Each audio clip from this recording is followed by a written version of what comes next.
ఫైనల్గా November 22న release అవబోతుంది. మంచి డేట్ కూడా క్యాచ్ చేశారు.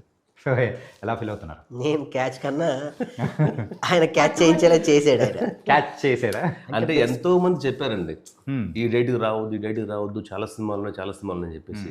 మేము ఎవరి కాంపిటీటర్స్ కాదు ఈ సినిమా ఎస్పెషల్లీ మాకు హీరో అంటే అందరూ అనుకుంటున్నారు రాకేష్ హీరో అని చెప్పేసి. మా సినిమాకి మాకు ఆ కేసీఆర్ టైటిల్ మా హీరో. కేశవచంద్రరామవతి అనేది ఏదైతే ఉందో దాని షార్ట్ కట్లో కేసీఆర్. ఓకే. ఆ టైటిల్ వల్ల రేపు మాకు ఓపెనింగ్స్ వస్తాయి. ఎవరి సినిమా ఉన్నా కూడా ధైర్యంగా వేసేసాం. అందుకనే 22 నుంచి బ్యాక్ వెళ్ళే ప్రసక్తి లేదని చెప్పాను. ఓకే. ఎంతోమంది అడిగారు ఎందుకు 6-7 సినిమాలు ఉన్నాయి కదా, మీరు తర్వాత రావచ్చు కదా అని చెప్పేసి. లేదు 22 ఫిక్స్డ్. ఓకే. రాకేష్ అన్న ఏంటంటే మీరు కామెడీ టైమింగ్ కానీ సో ఎలా ఉంటుందో అందరికీ తెలుసు. కాకపోతే యాజ్ ఏ హీరోగా పీపుల్ రిసీవింగ్ అనేది ఎలా ఉండబోతుంది అనుకో. హీరో కాదు స్వామి, ఓకే లీడ్ రోల్. లీడ్ కూడా కాదు స్వామి. బేసికల్లీ ఒక కథ రాసుకున్నప్పుడు ఆ కథకి హీరోలు వేరు ఉంటారు, హీరోయిజం వేరు ఉంటుంది, హీరోకి ఫ్యాన్స్ వేరే ఉంటారు, హీరో ఫ్యాన్స్ బేస్ వేరే ఉంటుంది. హీరోని చూసి కథ రాసుకోవడం ఒక పాయింట్, హీరోని చూసే కథని క్రియేట్ చేయడం ఒక పాయింట్. కానీ ఈ కథ నన్ను ఎంచుకుంది. ఓకే. కథ హీరో ఎప్పటికీ ఆ కథ నన్ను కోరుకుంది. అసలు నేను కానే కాదు ఇందులో. ఇంకొకళ్ళు ఉంటే బాగుంటుందని ఊహకు కూడా రాని అంత పని చేసింది ఈ కథ. ఫస్ట్ ఆఫ్ ఆల్ ఎక్కడన్నా అనిపించిన డైరెక్టర్ గారు చెప్తారు మధ్యలో, ఎన్నో ప్రాజెక్టులు జరుగుంటాయి, బాగా చేయట్లేదా. ఇప్పుడు ఒక గరుడవేగ లాంటి ఒక పెద్ద ప్రాజెక్ట్ని ఆయన అంత పెద్ద ప్రొడక్షన్, అది చాలా లెవెల్స్లో ప్రొడక్షన్. అది ఫస్ట్ ఆఫ్ ఆల్ నాకు తెలిసి తెలుగు అండ్ ఇండియన్ స్క్రీన్లో ఒక బ్లూ ప్రింట్లో ఇచ్చినటువంటి ఒక మూవీ మనకి కనిపిస్తుంటే ఒక చిన్న బ్లూ వామిష్ ఇస్తూ ఉంటుంది. దాని తర్వాత నేను ఆయన కోరుకోవడానికి నేను రావడానికి ఆయనకు చెప్పిన పదం ఏంటంటే, అన్నా మనం డిఏ దాకా వెళ్ళకుండా ఒక వామిష్ కలర్, చూడండి మీ పోస్టర్స్ ఒక వామిష్ కలర్ కనిపెడుతూ ఉంటాయి, అది కేవలం కొంతమందికి మాత్రమే. ఆయన ఇక్కడ ఉండిపోయి ఇలా ఆయన చెన్నై నుంచి వస్తే ఇంకో రకంగా ఉంటుంది, ఆయన ఫ్లైట్లు వేసి ఆయన హోటల్లో పెట్టి అని నాకు చెప్పాలనిపిస్తుంది, కానీ మన స్థాయికి చెప్పకూడదేమో అనిపిస్తుంది ఒక్కోసారి. అలాంటి వ్యక్తి నా కథ కోసం ఆయన దిగారు, ఆయన హీరో. నా కథ కోసం చరణార్జున్ గారు విమానం ఎక్కి విమానంలో ఉన్న వ్యక్తి మెట్లు దిగి వచ్చాడు, ఆయన హీరో. నా కోసం ఇంతమంది దిగి వచ్చారు, వీళ్ళు హీరోస్. దట్ కథ హీరో అయింది, ఇక్కడ వీళ్ళందరూ హీరోలు అయ్యారు. నేను అందులో ఒక పార్ట్ ఆఫ్ అవ్వడం అనేది నాకు చాలా గర్వకారణం. రీసెంట్ టైమ్స్లో తెలుగులో కంటెంట్ బేస్డ్ మూవీస్ని ఎక్కువగా ప్రేక్షకులు ఇష్టపడుతున్నారు. ఆ హీరోయిజం అనేది కూడా ఎక్కువగా అనేది కూడా వర్కౌట్ అవ్వట్లేదు. అవును సార్. సో ఈ కంటెంట్ అనేది మిమ్మల్ని సెలెక్ట్ చేసుకుంది. అవును సార్. అలాంటప్పుడు మీరు ఎంతవరకు న్యాయం చేశారు ఈ క్యారెక్టర్కి? అది నాకన్నా ఎక్కువ సుజాత గారు చెప్పాలి, డైరెక్టర్ గారు చెప్పాలి. మన బిడ్డ ఇప్పుడు మనకి ముద్దుగానే ఉంటుంది, కాకి పిల్ల కాకి ముద్దు అన్నట్టు నా సినిమా ఎప్పుడు నాకు. ఎందుకంటే నేను మొదటి నుంచి దీంతో ట్రావెల్ చేశాను. పడుకున్నా ఇదే, లేచినా ఇదే, తిన్నా ఇదే, పడుకున్నా ఇదే. కొంతమంది ఏంటి ఇది అనుకున్న వాళ్ళు ఉన్నారు, నవ్విన వాళ్ళు ఉన్నారు. కొంతమంది అయితే ఈ సినిమా ఒక వర్గానికి కాదు అనే వాళ్ళు కూడా ఉన్నారు. సినిమాకి వర్గాలు ఉండవు. ఏంటంటే ఆ టైటిల్ ని చూసే చాలా మంది అరే ఇది వీళ్ళకి సంబంధించింది కాదు. సినిమాకి వర్గం ఏంటి స్వామి? సినిమా అల్టిమేట్ గా సినిమా. లంబాడోళ్ళ రామదాసు అని 1995లోనో 6లోనో వచ్చింది స్వామి. అప్పట్లోనే లంబాడోళ్ళ మీద వాటి యొక్క ఆశ. ఈ రోజు మనందరం రిచెస్ట్ పీపుల్ ఎక్కడ బతుకుతున్నారు తెలుసా? బంజారా హిల్స్లో బతుకుతున్నారు. బంజారా హిల్స్ ఎవరు తెలుసా? బంజారులది. అక్కడికి వచ్చి యావత్తు తెలంగాణ నైజాం ఉన్నప్పుడు రజాకార్ల ఉద్యమం నడుస్తున్న టైంలో గోల్కొండ కోటకి చివరగా 16 కిలోమీటర్ల దూరంలో ఒక కొండ మీద ఒక సంత జరిగేది. ఆ సంతలో వివిధ రకాల వస్తు మార్పిడి జరిగేది. ఎవరికి ఏది కావాలో దాన్ని వస్తు మార్పిడి చేసుకునేవాళ్ళు. అక్కడ తేనె కావాలంటే నెయ్యి ఇచ్చి తేనె తీసుకునేవాళ్ళు, బట్టలు కావాలంటే బట్టలు ఇచ్చి నెయ్యి తీసుకునేవాళ్ళు. అక్కడ ఏంటి, బంజారులు ఒక అడవిలోకి స్వేచ్ఛగా వెళ్ళి ఆ అడవిలో ఉన్నటువంటి సంపదని కొల్లగొట్టి తెచ్చుకునేటువంటి దజ్జాతనం కేవలం బంజారులకు మాత్రమే ఉంది. ఆదిమవాసుల తర్వాత అడవి మీద ఆధారపడే ఏకైక జీవితాంతం గడిపే వ్యక్తులు బంజారులు. వాళ్ళకే ఉంది స్వామి. మరి అదొక వర్గం ఏంటి? అసలు ఈ మూవీ స్టోరీ గురించి బాగా రీసెర్చ్ చేసేసి తీసుకున్నట్టున్నారు. లేదు స్వామి, నాకంటే వాళ్ళ మాటలు నాకు అలా అనిపించాయి. ఒకళ్ళు ఒక మాట అన్నారంటే మనం దాని వెనక ఎంతో లోతుగా పరిశీలించాలి. నేను నవ్వుకున్నాను. ఒక మిథునానికి ఒక వర్గం ఏంటి? అందరూ ఆస్వాదించారు కదా, మిథునం చక్కగా ఇద్దరే ఉంటారు, కథాబలం సినిమాలు అలాంటివి ఎన్నో ఉన్నాయి స్వామి. ఒక క్యారెక్టర్తో నడిచిన సినిమాలు కూడా ఉన్నాయి స్వామి. షేక్స్పియర్ నాటికలు ఒక క్యారెక్టర్ నడిపిస్తూ ఉంటుంది ప్రపంచంలో.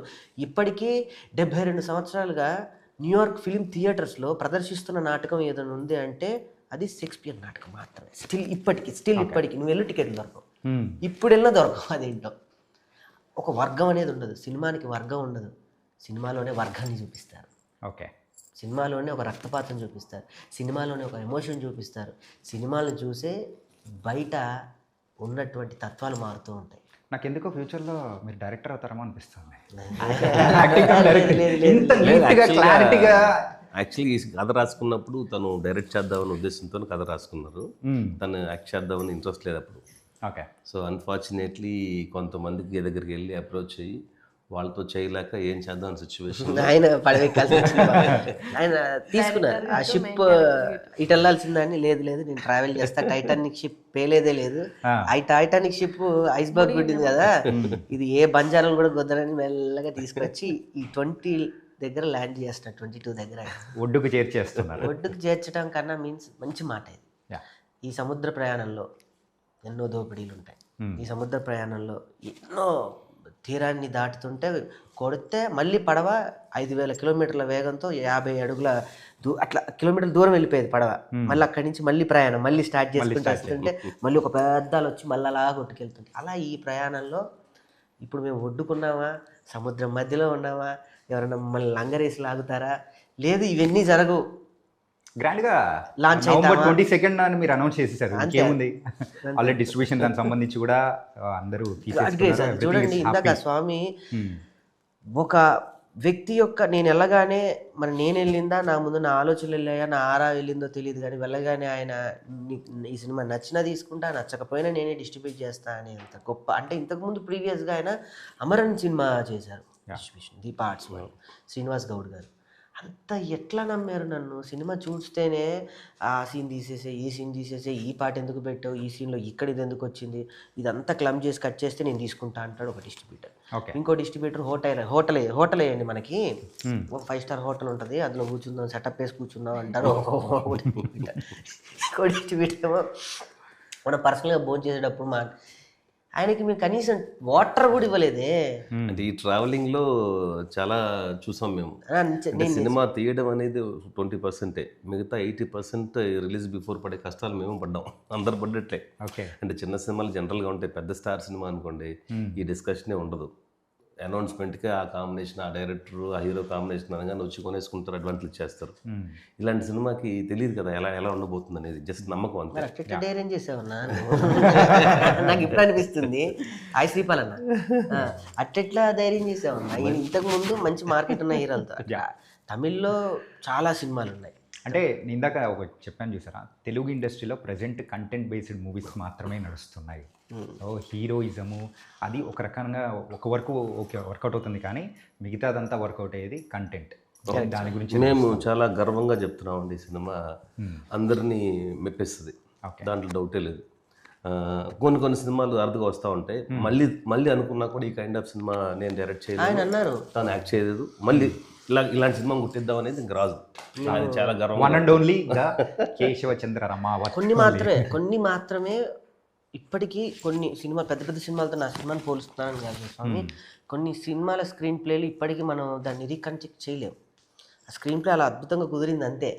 మ్యాజిక్ అనేది ఒకసారి క్రియేట్ అయినట్టు నా లైఫ్లో నేనేంటి, రేపు నేను ఎలా ఉంటానో నాకైతే తెలియదు.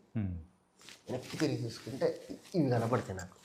కేసీఆర్ అని కొడితే ఆయన ఫోటోల కింద ఎక్కడో మరుగుడు పడిపోయినట్టు రాకేష్ ఇలా ఉంటాడు, కేశవచంద్ర రామావత్. చాలు కదా, ఇంతకన్నా ఏం కావాలి. ఒక స్క్రీన్ ప్లేనే కాదు, ఈ సినిమాకి అన్ని రకాలుగా అందరి హెల్ప్ బాగా మనకి సినిమా హెల్ప్ అయింది. ఏదైనా ఒక సినిమా బయటికి రావాలంటే ఒకరి వల్ల కాదు, ఒక టీం, ఎంతో మంది. చెప్పాలంటే టెక్నీషియన్స్ దగ్గర నుంచి ఆర్టిస్టుల వరకు, ఆర్టిస్టుల దగ్గర నుంచి ఆర్ట్ డైరెక్టర్ వరకు, ఆర్ట్ డైరెక్టర్ నుంచి మేకప్ వరకు, మేకప్ నుంచి మొన్న రీసెంట్ నైట్ వరకు మాకు సహకరించిన సురేష్ గారు, మిక్సింగ్ చెన్నై, అందరూ పాజిటివ్, అందరు సినిమాని ఎంజాయ్ చేస్తున్నారు. నాకెక్కడో ఇన్నిసార్లు చేస్తున్నారే సినిమాని, వీళ్ళకి ఎక్కడ 1 year నుంచి ట్రావెల్ అవుతుంది, బోరు కొట్టదా అని నాకు, అంటే ఫస్ట్ టైం కదా నాకు అనిపిస్తూ ఉంటుంది. కానీ నాకు ఈ సినిమాతో సినిమా వాళ్ళ మీద రెస్పెక్ట్ ఇంకా పెరిగిపోయింది. ఇంతకుముందు జబర్దస్త్ అనేటువంటి ఒక ఆరాలో ఉన్న నేను